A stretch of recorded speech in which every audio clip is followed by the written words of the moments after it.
Hello students, welcome to physics class. आज अपने पढ़ेंगे मास डिफेक्ट या द्रव्यमान क्षति, जिसको हिंदी में बोलते हैं। तो ये होता क्या है? ठीक है, अपने को पता है कि जो अपने पास न्यूक्लियर का मास होता है वो न्यूट्रॉनों और प्रोटॉनों की टोटल संख्या के इक्वल होना चाहिए, है ना। कि परमाणु क्रमांक जो ए होता है अपने पास, वो क्या होता है अपने पास, जितने नंबर ऑफ न्यूट्रॉन्स है, ठीक है, प्लस में नंबर ऑफ प्रोटॉन्स, ठीक है, इसके इक्वल होना चाहिए, इनके मास के इक्वल होना चाहिए।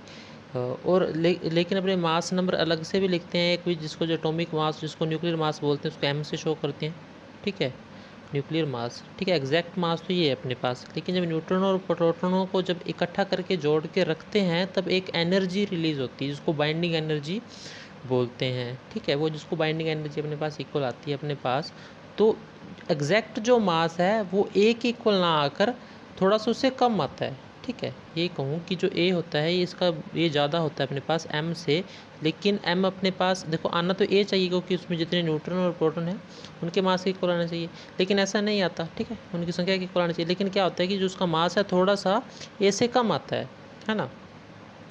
तो ये कमी ही अपने पास क्या है, मास डिफेक्ट है या द्रव्यमान क्षति जिसको बोलते हैं। ठीक है, तो एग्जैक्ट अपने पास क्या है तो ज़रा देखो। ठीक है, द्रव्यमान क्षति को शो करते हैं अपने पास, वो है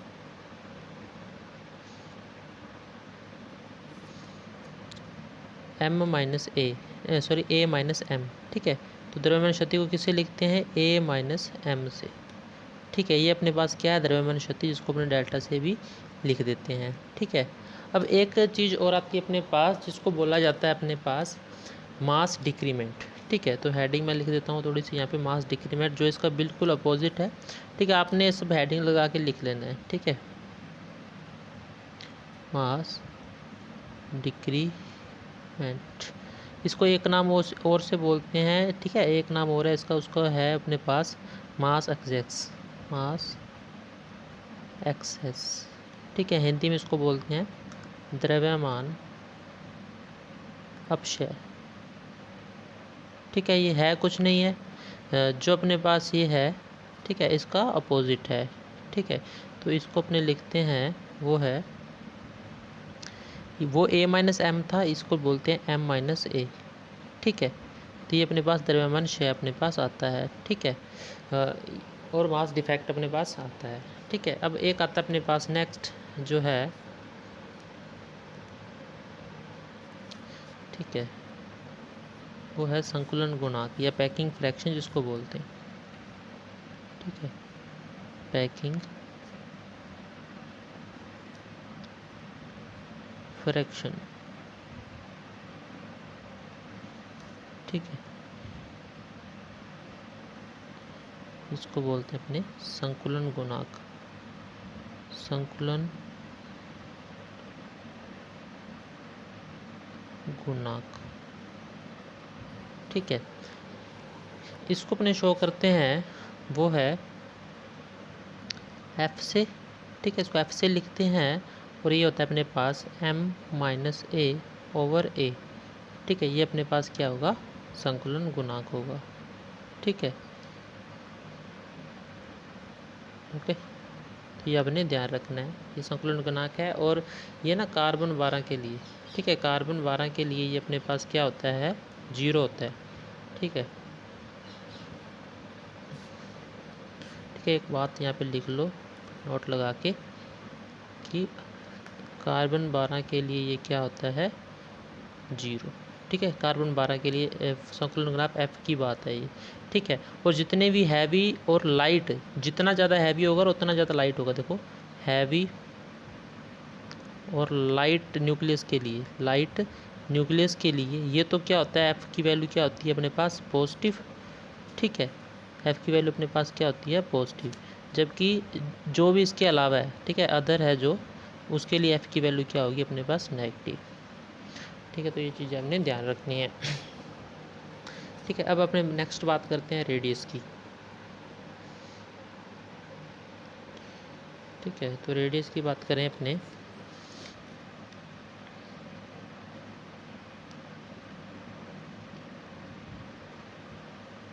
ठीक है, जिसको अपने क्या बोलते हैं, त्रिज्या।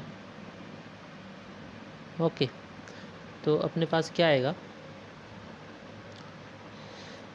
सबसे पहले रदरफोर्ड ने ही अल्फा स्कैटरिंग के द्वारा इसका अपने पास इसकी रेडियस बताई थी न्यूक्लियस की, ठीक है।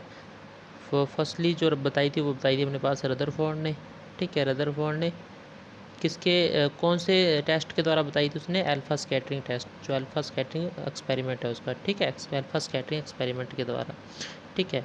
कितनी बताई थी उसने, बताई थी 10⁻⁻14 मीटर, ठीक है, 14 मीटर, ओके ओके। इसके अलावा और भी मेथड है इसको निकालने के, तो वो अपने पास डिस्कस कर लेते हैं थोड़ा सा,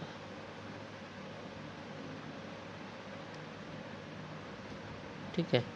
तो वो थोड़ा डिस्कस कर लेते हैं अपने पास। अदर जो मेथड अपने पास कौन कौन से हो सकते हैं, ठीक है।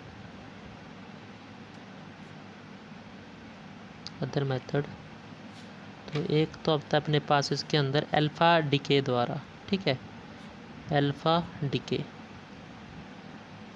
ओके।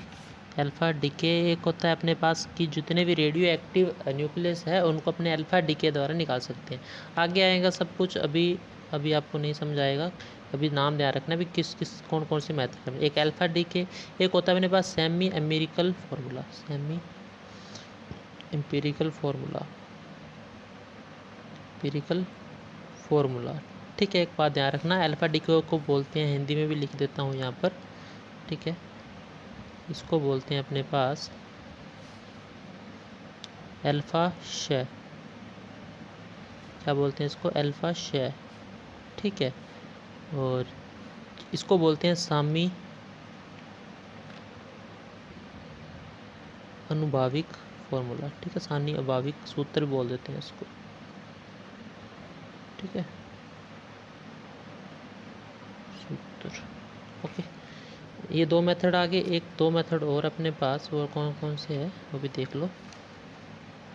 एक तो अपने पास न्यूट्रॉन स्कैटरिंग, ठीक है, जैसे अल्फा स्कैटरिंग पड़ी थी वैसे एक न्यूट्रॉन स्कैटरिंग भी अपने पास आती है, ठीक है, स्कैटरिंग, इसको क्या बोलेंगे, न्यूट्रॉन प्रकीर्णन के द्वारा, ठीक है। एक है अपने पास इलेक्ट्रॉन स्कैटरिंग, ठीक है, इलेक्ट्रॉन स्कैटरिंग, ठीक है। इलेक्ट्रॉन स्कैटरिंग का एक और नाम है, ठीक है, ये नाम पूछ लेते हैं कभी, अल्फा स्कैटरिंग का क्या नाम है, एक है इसका हाउ होस्टेड, ठीक है, हाउ होस्टेड एक्सपेरिमेंट, ठीक है, हाउ होस्टेड एक्सपेरिमेंट भी इसको बोला जाता है, हाउ होस्टेड, ठीक है, प्रयोग। तो ये 3-4 मेथड अपने पास रेडियस को फाइंड करने के लिए, बेसिकली रेडियस की बात कर रहे हैं। तो रदरफोर्ड के द्वारा किस प्रकार से रेडियस अपने निकालते हैं वो देखो थोड़ा सा, रेडियस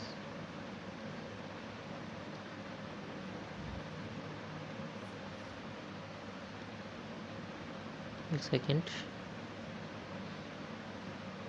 रेडियस बाय रदरफोर्ड, ठीक है।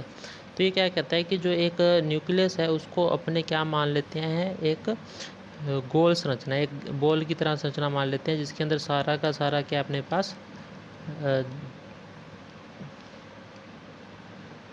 सारा का सारा अपने पास इसके पास धनावेश इकट्ठा हुआ पड़ा है, सारा पॉजिटिव चार्ज ये अपने पास रखता है, ठीक है। जब कोई अल्फ़ा पार्टिकल इसके पास आता है, ठीक है, जब कोई इसके पास अल्फ़ा पार्टिकल आता है, ठीक है, तो वो क्या करता है कि एक पॉइंट तक, ठीक है, ये अल्फ़ा पार्टिकल है मान लो, ठीक है, तो एक पॉइंट तक इसके पास जा पाता है और उसके बाद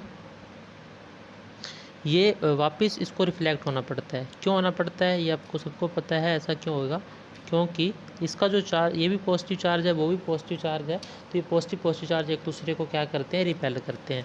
तो ये जो डिस्टेंस आती है अपने पास, ये वाली डिस्टेंस, ठीक है, तो ये क्लोजेस्ट अप्रोच बोलते हैं इसको, ठीक है, ये वाली डिस्टेंस यहाँ से लेकर और यहाँ तक वाली, ठीक है, इसको बोलते हैं क्लोजेस्ट अप्रोच आर, ठीक है। यहाँ पे इसको बोल देते हैं, ये एग्ज़ाम में भी पूछा जाता है क्या होती है ये बताने पे, तो आपने यहाँ बताना है, ठीक है। इसको बोलते हैं डिस्टेंस ऑफ, ठीक है, इसको क्या बोलते हैं, डिस्टेंस ऑफ क्लोजेस्ट अप्रोच, ठीक है, क्लोजेस्ट अप्रोच इसको बोलते हैं, मतलब सबसे निकटतम दूरी इसको बोला जाती है, निकटतम दूरी भी इसको बोला जाता है। ठीक है, इस निकटतम दूरी या इस क्लोजेस्ट अप्रोच की एक अपने पास प्रॉपर्टी ये है कि जो अल्फ़ा पार्टिकल जब इसके पास आता है, ठीक है, उसकी वेलोसिटी v थी, ठीक है, उसके पास काइनेटिक एनर्जी थी, वो ज़्यादा थी, लेकिन जैसे इसके पास आता है तो उसकी काइनेटिक एनर्जी क्या होना स्टार्ट हो जाती है, कम। देखो, जैसे ही पास आता है तो उसकी जो काइनेटिक एनर्जी है या जिसकी गतिज ऊर्जा है वो तो क्या होना स्टार्ट हो जाती है, कम होना स्टार्ट हो जाती है। ठीक है, और जो पोटेंशियल एनर्जी है उसकी क्या आ जाती है, इंक्रीज होना स्टार्ट हो जाती है। लेकिन जैसे ये इस पॉइंट पे पहुंच जाता है, इस क्लोजेस्ट अप्रोच पे पहुंच जाता है, तब क्या होता है कि काइनेटिक एनर्जी और उसकी पोटेंशियल एनर्जी क्या हो जाती है, अपने पास इक्वल हो जाती है। ठीक है, तो ये अपने पास डेफिनेशन इसकी एग्ज़ाम में बनती भी है। ठीक है, अगर मैं मानूँ इसका, देखो तो नेक्स्ट अपने बाल लूँ कि अगर क्लोजेस्ट अप्रोच है इसकी मैं डी नोट मार रहा हूँ, वैसे मैं इसको आर नोट लिख रहा था, आर लिख रहा था, मैं डी नोट मार रहा हूँ यहाँ पर। ठीक है, और जो न्यूक्लियस का जो अपने पास चार्ज होता है वो कितना होगा, जेड ई, और जो अल्फ़ा पार्टिकल का अपने को सबको पता है 2e होता है अपने पास। तब अपने क्या बात करेंगे कि ई क्या होती है अपने पास, देखो यहाँ से अगर मैं बताऊँ आपको कि ई होता है अपने पास हाफ mv², यानी काइनेटिक एनर्जी जो लेके आया था शुरू में। ठीक है, बाद में जब रिपल्शन फोर्स लगेगा उसके ऊपर तो रिपल्सिव फोर्स कौन सा फोर्स होता है, कूलामिक फोर्स होता है, उसकी काइनेटिक एनर्जी के इक्वल हो जाएगा। ठीक है, तो k 1/4 पाई एप्सिलॉन नॉट जो अपने सबको पता है, Q1 का g लिखूँगा, जी ई लिखूँगा, और 2e जेड ई सॉरी, ठीक है, अपॉन में डी नॉट। ठीक है, यहाँ पर इस पास आ जाएगी, यहाँ से मैं डी नॉट की वैल्यू फाइंड कर सकता हूँ जो आएगी अपने पास 4k। ठीक है, वो क्या आएगी 4k Z E square upon में mv²। ठीक है, mv²। ओके, इसको और क्या लिख सकता हूँ मैं, देखो थोड़ा सा इसको छोटा कर लिखता हूँ, इसको भी ना, ये भी इतना भी एग्ज़ाम में आपको बॉक्स में कर लेना है इसको। ठीक है, इसको और सोल्व करूँ तो मैं क्या लिख सकता हूँ कि इसको एक D not equal 2k Z E square upon में ई। ठीक है, अपॉन में ई, ये भी आपने ध्यान रखना है। ठीक है, ओके, तो यहाँ से आ जाएगा ये अपने एग्जैक्ट, इसको सॉल्व कर सकते हैं अपने। ठीक है, एक ध्यान रखनी है कि जो रेडियस होती है, जो अगर मैं आर रेडियस मानूंगा, वो एग्जैक्ट जो रेडियस है आर, वो थोड़ी सी इससे कम ही होगी क्लोजेस्ट अप्रोच। ये तो अपने मान लेते हैं कि ये है, लेकिन ऐसा नहीं हो, तो थोड़ा सा तो ज़्यादा ही होती है, क्योंकि उसकी न्यूक्लियस की भी ये रेडियस आ जाएगी इसके अंदर। ठीक है, तो अपने पास ये बात कर सकते हैं, आर थोड़ा सा डिस्टेंस से ही कवर करता है। देखो क्या कहना चाहता हूँ मैं, सुनो कि देखो ये वाली जो डिस्टेंस की बात कर रहा हूँ मैं, डी नोट, ये है अपने पास डी नोट, न्यूक्लियस की रेडियस अपने पास यही होगी अपने पास, सॉरी ये नहीं, ये वाली डी नोट होगी। ठीक है, ये वाली, लेकिन इसके अंदर थोड़ा सा ये आर गैप मिक्स हो जाता है। ठीक है, एक मिनट, एक सेकेंड, ये वाली है डी नोट। ठीक है, ये है अपने पास डी नॉट, और ये जो रेडियस होती है ये आर होती है। मेरे को न्यूक्लियस की रेडियस निकालनी है, लेकिन क्या होता है कि उसको निकालने का एक तरीका है कि ये जो रेडियस आर है, ये जो अल्फा पार्टिकल आता है थोड़ा सा जहाँ से अप्रोच घूम जाता है। ठीक है, वैसे अपने क्या मानते थे कि उससे टकरा कर जाता है ना, अपने ये मानते थे ना अल्फा पार्टिकल छोटे क्लासों में कि इसके साथ टच करके फिर वापस घूम जाता है, लेकिन टच या इससे टकरा कर वापस नहीं मुड़ता ये।